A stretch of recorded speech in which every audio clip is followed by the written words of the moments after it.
Assalamualaikum warahmatullahi wabarakatuh. Tetap semangat dengan Pak Dedi dalam ilmu kimia. Kali ini Pak Dedi akan coba membahas masalah reaksi di dalam industri. Kemarin kita sudah membahas masalah pergeseran keseimbangan.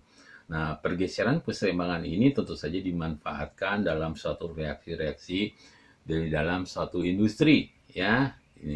Di sini ya misalnya saja untuk reaksi keseimbangan ya itu bahan ya dalam industri ya di sini adalah di mana untuk pembuatan pupuk urea ya bahan dasarnya ini adalah amoniak ya kemudian direaksikan dengan CO2 menghasilkan urea. Jadi amoniak kalau kita reaksi dengan CO2 menghasilkan daripada urea ditambah dengan air ya.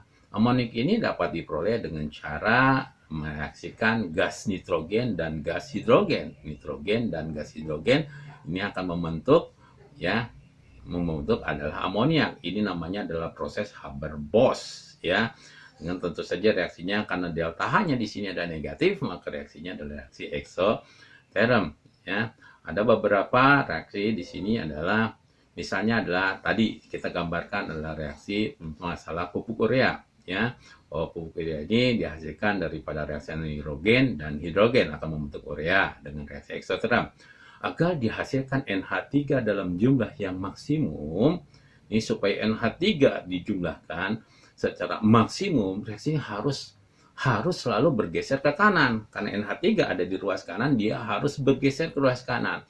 Oleh karena ini kondisi reaksi perlu diatur sebagaimana berikut. Baik itu volume yang tadi. Kalau misalnya konsentrasi, caranya gimana nih? Ya, caranya adalah konsentrasi N2 dan H2 diperbesar. Kita sudah pelajari.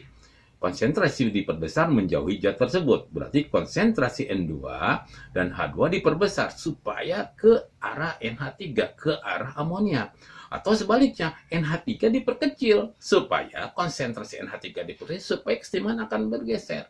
Apabila konsentrasi diperkecil, maka keseimbangan akan bergeser mendekati zat tersebut. Bagaimana dengan volume? Kita lihat dulu volume dengan tekanan.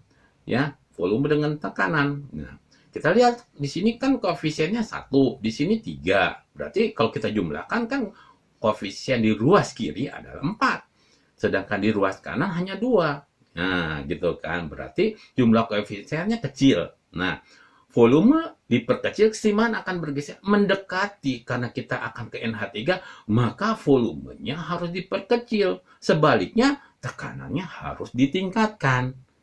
Ya, bagaimana mengenai suhu? Nah, ini reaksinya reaksi apa? Ini reaksi eksoterm. Kalau di sini adalah eksoterm. Kalau pengen ke arah 3, maka suhunya harus diturunkan. Ya, itu ya bagaimana kita membuat satu daripada pupuk urea. Ya. Namun, ada masalah lagi. Timbul masalah jika suhu diturunkan, laju reaksinya berjalannya lambat. Oleh karena itu, tekanan suhu diatur sedemikian rupa pada kondisi optimal agar reaksi ke kanan berlangsung lebih cepat. Jadi suhunya diatur ya, jangan mentang-mentang harus diturunkan gitu, atau ya kemudian turunkan, enggak, harus sesuai dengan takaran yang ada.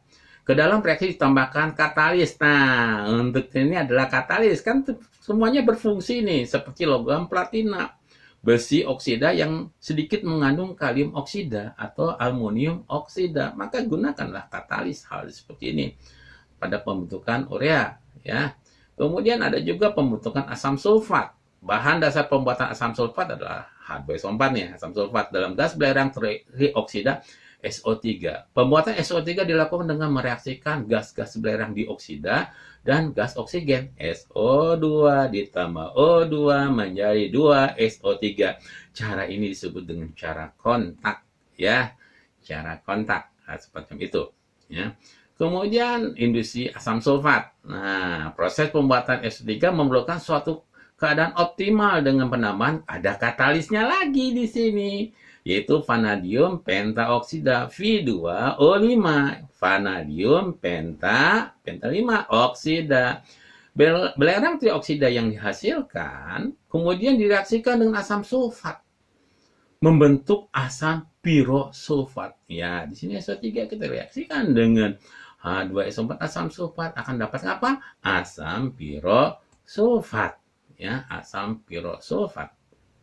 Nah, kemudian ya, selanjutnya asam pirosulfat ini direaksikan dengan air sehingga menghasilkan asam sulfat. Reaksikan dengan air maka menimbulkan asam sulfat. Asam sulfat yang dihasilkan dari proses ini merupakan asam sulfat pekat dengan kadar 98%. Hati-hati dengan asam sulfat ini bisa membolongkan kain dan sebagainya. Demikianlah penggunaan daripada di sini adalah ada asam sulfat, ada ya pergeseran kesetimbangan yang berpengaruh terhadap industri-industri. Ya, demikian ya penjelasan Pak Ade. Pak Ade cukup sekian dulu. Assalamualaikum warahmatullahi wabarakatuh.